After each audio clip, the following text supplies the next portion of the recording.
Hello, I'm Aurelia Skipwith, Director of the U.S. Fish and Wildlife Service. I appreciate the opportunity to provide this message to everyone. Hopefully next year, I'll be able to join the university's Aquaculture and Fisheries Field Day in person. The service is focused on conserving, protecting, and enhancing fish, wildlife, and plants, and their habitats for the continuing benefit of the American people. We are also committed to supporting communities and their economies. The reason is simple. We cannot secure the future of our native wildlife and habitat without engaging and accommodating the needs of the people and communities who share the landscape and waterscapes. We need to work in partnerships with people, communities, and businesses to ensure we are all working together and supporting one another. In May of this year, President Trump signed Executive Order 13921 on promoting American seafood competitiveness and economic growth. The executive order lays out the president's plan to develop a vibrant and competitive seafood industry that creates American jobs, puts safe and healthy food on American tables, and contributes to the American economy. Among other things, the executive order establishes that it is the federal government's policy to 1. Identify and remove unnecessary regulatory barriers restricting American fishermen and aquaculture producers. 2. Providing good stewardship of public funds and stakeholder time and resources, as well as avoiding duplicative, wasteful, or inconclusive permitting processes. And finally, facilitating aquaculture projects through regulatory transparency and long-term strategic planning. Since joining the Trump administration, I sit on the White House National Science and Technology Council's Aquaculture Subcommittee. The subcommittee has drafted 2 forward-thinking guidance documents: the National Strategic Plan for Federal Aquaculture Research 2020 to 2024 and the National Plan to Enhance Regulatory Efficiency in Aquaculture. Together, these 2 documents are designed to support significant growth in the U.S. aquaculture industry. Within the service, one of the ways we work in partnership with organizations like yours is through our Fish and Aquatic Conservation Program, or FAC. Through our fisheries program, we support multiple programs devoted to aquatic animal health and technology. One such program is our Aquatic Animal Drug Approval Partnership, or ADAP, which is devoted to fish medicine development and research. The Trump administration, and under the leadership of Secretary Bernhardt, has increased funding to ADAP in recent years, allowing the program to support the needed research work with FDA. Our ADAP staff work with state, federal, tribal, university, and private sector partners from across the country to administer the National Investigational New Animal Drug Program, which conducts research to support new animal drug approvals and distribute drug and chemical use information.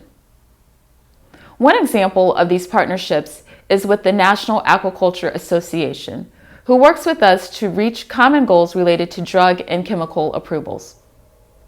The National Aquaculture Association has assisted in the support of drug research, identifying drug and chemical needs within the aquaculture community, and in further disseminating information and drug use guidance. ADAP also regularly provides fishery professionals with up-to-date information about existing and pending drug approvals, as well as extensive drug guidance information, such as the Quick Desk Reference Guide to Approved Drugs for Use in Aquaculture. Our fish hatchery program also works closely with the aquaculture community through a variety of fields that contribute to aquatic animal health. Staff from the service's 6 fish health centers work within our 70 national fish hatcheries to monitor operations and ensure that we maintain the healthiest aquatic animals in the nation. Fish Health Center staff also maintain a database of the health of the nation's wild fish. This publicly accessible data is used by the aquaculture industry to help inform import and export decisions. The service's 7 fish technology centers conduct applied fisheries research and have played a significant role in the development of aquaculture in our nation. Their research focuses on culture methods, genetic techniques, feed formations, and advancements in our understanding of the biological processes necessary to successfully cultivate aquatic animals.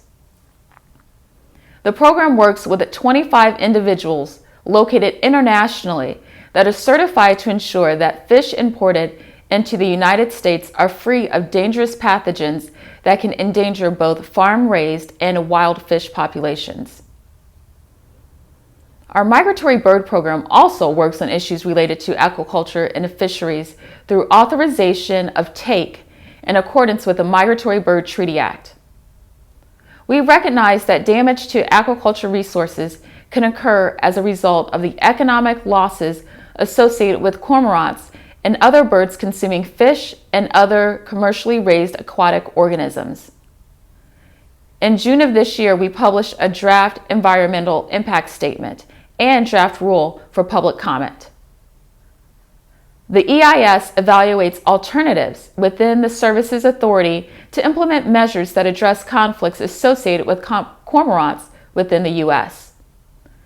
In the process of making this decision, we want to use an effective and transparent decision-making process that ensures collaboration among migratory bird and fishery management programs, fulfills tribal trust and subsistence responsibilities, and adheres to legal and regulatory requirements under NEPA and addresses key biological uncertainties.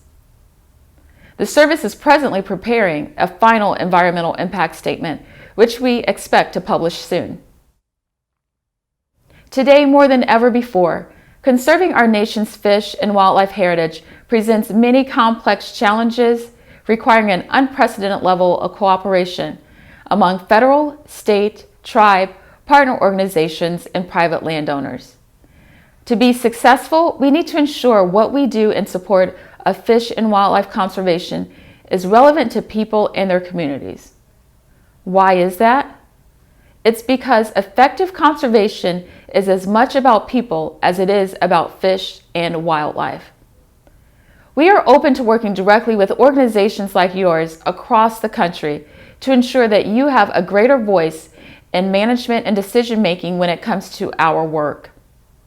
As director and on behalf of the entire U.S. Fish and Wildlife Service, I look forward to working with all of you to successfully conserve the nation's fish and wildlife resources while helping your families protect your lands and property, earn a good living, and help our country grow.